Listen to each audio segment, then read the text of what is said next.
kita teruskan dengan sesi kita ini. Saya pasti kita semua sudah dapat itu kertas-kertas tadi yang ini, yang colorful. Ada, kalau ada lebih boleh ambil. Dan saudara-saudari semua pastinya kita tahu apa itu cerita pergi review di hospital. Review, tidak cerita bagian, tetapi selalu saya dengar orang yang sini ya mengatakan ataupun nanggangayan no, dia bilang, mangi aku hospital hari review. Oke, so maksudnya bila kita lihat ataupun dengar bila ada datang review dan sebagainya, mereka akan jumpa dokter untuk update kesehatan, minta nasihat daripada dokter, apa yang perlu dibuat, apakah saranan-saranan daripada dokter untuk kasih panjang itu umur. Jadi saudara-saudari melihat kepada situasi yang kita jalankan sesuai dengan Road to PMPC ini dan sesuai dengan matlamat ataupun keinginan Sinod 2023 ialah mendengar daripada akar umbi dan sebagainya, dan juga keadaan kita Keuskupan Keningau yang sudah berjalan bersama 28 tahun yang lalu, dan inilah masanya kita jumpa dokter sekali lagi dan tanya dokter atau suruh periksa diri kita dan apakah saranan-saranan. Sebab itu setelah melihat keseluruhan ini saudara-saudari, kita boleh simpulkan mungkin beginilah, lebih kurang begini ya. Kalau kita lihat di sini, kalau Keuskupan Keningau yang ujung sekali memang kita sudah mengambil tema ini, umat Allah berjalan bersama dalam kesatuan, kesetiaan dan kekudusan Yesus Kristus. Dan kalau kita lihat dalam tema Keuskupan dan juga Sinod 2023 dan juga Road to PMPC itu, dia ada kesamaan di dalam tema-tema dia ya. Yaitu jadi kita boleh panggil sebagai tiga tonggak lah, yaitu kalau Sinod dia mengambil communion, participation dan mission. Kalau Malaysia PMPC itu dia mengambil tema celebrate, listen dan walk, berjalan. Dan kalau kita Keuskupan Keningau more or less, lebih kurang begitu. Jadi kita ada kesatuan, kesetiaan dan kekudusan Yesus Kristus. Dan seperti mana yang telah kita lihat di dalam buku panduan yang telah diterangkan oleh Saudara Patrick, dan kita lihat yang di dalam sana itu ada dinyatakan tentang kaedah analisis. Method of analysis ialah see, judge, and act. Jadi kita lihat di sini juga. Kita lihat di sini bahagian sini ini dalam tiga tonggak ini kita panggil see.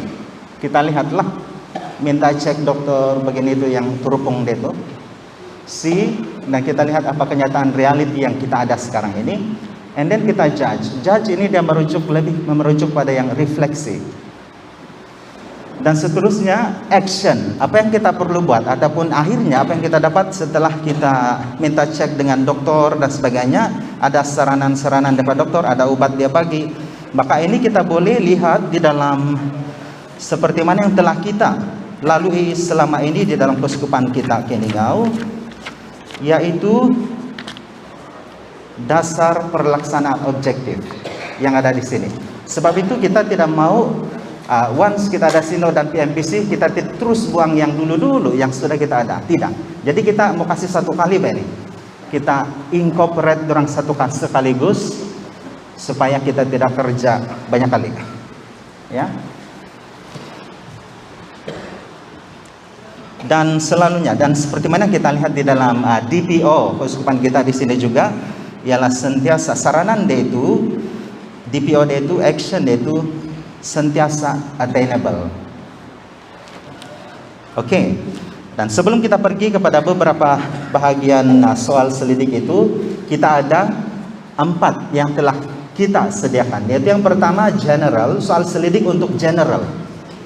Yang kedua, soal selidik untuk kanak-kanak soal selidik untuk para belia, dan soal selidik untuk warga emas.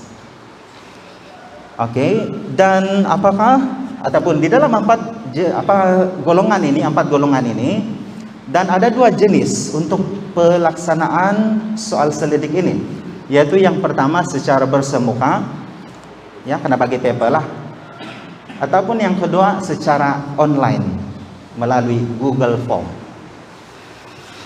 Oke, kita pergi pada yang pertama dahulu,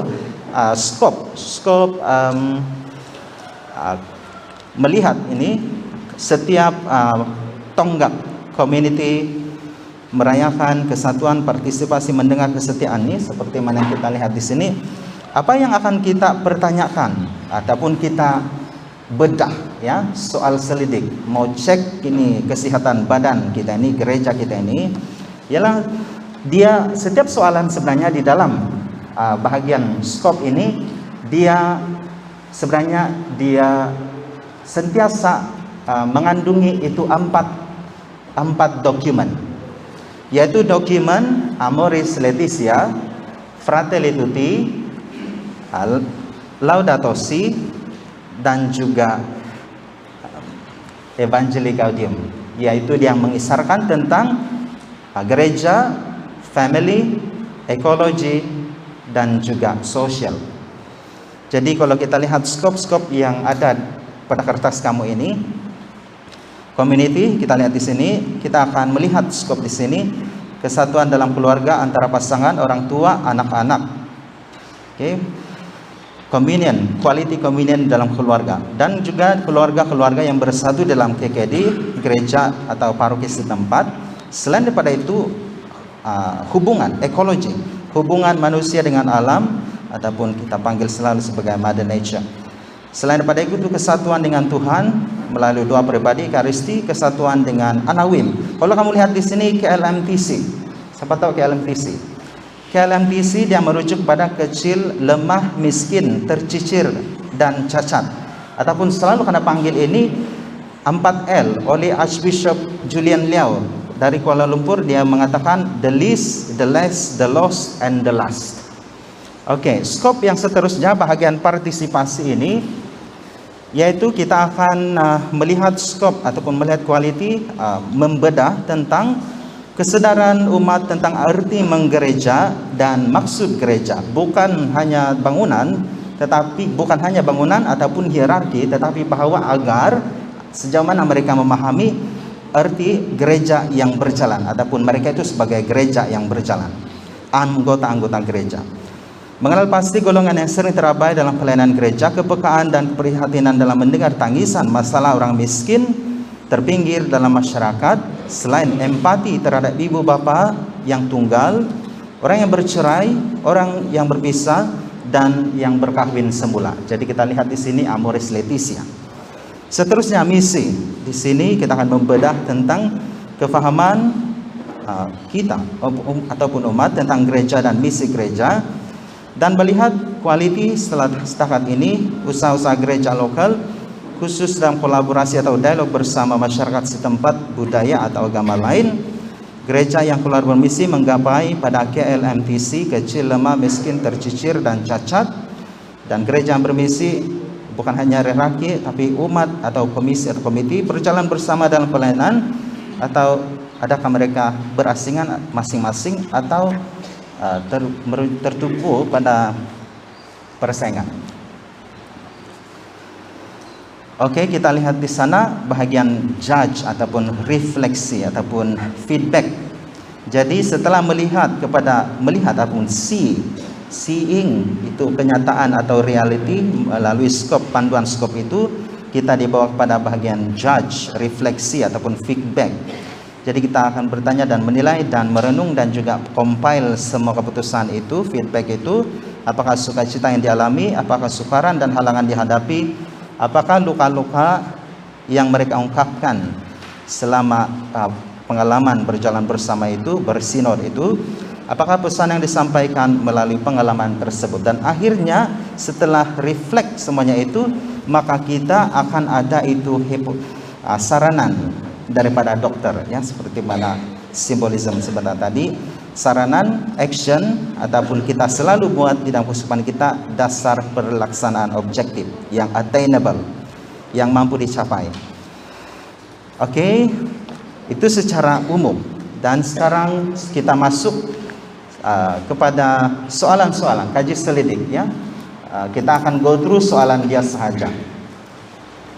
Sekarang kita masuk soal selidik umat Keuskupan Keningau, khususnya yang umum. Yang umum sebenarnya kita sudah sediakan secara maya. Oke, soal selidik umat Keuskupan Keningau, Gereja Sinodal. Jadi ada soalan yang agak banyak juga nih. Tapi kita pergi satu persatu. Bagian pertama, di sini mereka akan ditanya, menurut Anda apakah maksud berjalan bersama? Apakah individu atau kelompok yang terpinggir? Jelaskan. Nah, saya pasti dia agak senang, ya. Bagaimanakah Anda bertumbuh sebagai sahabat kepada sesama? Oke, itu bagian pertama. Jadi bagian pertama yang umum, yang paper di sini ini, dia lebih merujuk kepada yang kualitas community, bercommunity. Ya, 3 tonggak itulah merayakan dan kesatuan itu. Bagian kedua, bagaimanakah suara umat awam didengarkan, terutama wanita dan orang muda? Jelaskan. Apakah yang memudahkan atau menghalang kita mendengar suara umat? Oke, kita lihat lagi secara quick di sini. Bagian ketiga, bermisi. Menurut Anda apakah misi gereja? Menurut pemahaman Anda siapakah gereja itu? Apakah yang menyebabkan orang yang sudah dibaptis tidak aktif di dalam gereja? Itu tentang kaji selidik tentang umum. Sekarang kalau orang muda, kaji selidik khusus untuk orang muda juga sudah kita sediakan di dalam Google Form. Sebab saya pasti orang muda suka yang guna yang gadget-gadget updated punya sekarang. Oke, antara soalan-soalan yang telah dikemukakan, bagi Anda siapakah gereja itu? Sebagai orang muda, apakah Anda merasa didengarkan oleh gereja? Adakah Anda bebas menyuarakan pendapat Anda di mana? Dan banyak lagi di sinilah. Menurut Anda, apakah peranan dan identiti orang muda di dalam gereja? Selain apakah Anda merasa bebas untuk melayani? Apakah impian cita-cita dan macam-macam lagi. Dan ada juga diselitkan di sini sesuai dengan pengalaman kita baru-baru, bagaimana perkembangan iman Anda selama pandemi COVID-19 ya. Oke, kalau bahagian kaji selidik anak-anak ini ya, ini kita sarankan ataupun kita tolong bagi soalan saja. Jadi ini pelaksanaan dalam idea kami kan, dia boleh dilaksanakan oleh bagian katikal yang SKM itu dan ataupun LSKK, dan dia akan menggunakan kreativitas masing-masing dan sesuai dengan yang ada di dalam idea yang seperti kita ada yang kita ada lah ya. Satu contoh yang dikemukakan oleh di apa ini France ya nih, dia pakai puzzle itu khusus untuk budak-budak. Kita pernah main ini dia pakai dadu-dadu kan ya, pas itu dia guncang-guncang itu dadu, terus siapa yang cepat naik dan masuk tuh nomor di tengah-tengah ya gitu. Tapi kalau yang kadang-kadang permainan kami time kami budak-budak dulu, dia ada ular-ular, jadi kalau ngangam di mulut ular jadi balik lagi Gustan lagi, jadi turun begitu. Tapi ini tidak ular saya nampak. Jadi mengikut kepada kesesuaian ataupun kreativitas paroki bagaimana mereka melaksanakan kaji selidik khusus untuk anak-anak. Inilah kalau kita lihat di sini go through, apakah soalan-soalan sangat mudah. Apakah yang Anda ingin katakan kepada uskup, father dan sister? Nah, anak-anak saya pasti orang suka ini mau jawab. Siapakah orang yang Anda suka jumpa dan bercakap di gereja? Mungkin dia cakap sister begitu kan, sister yang mengajar LSKK dia bilang.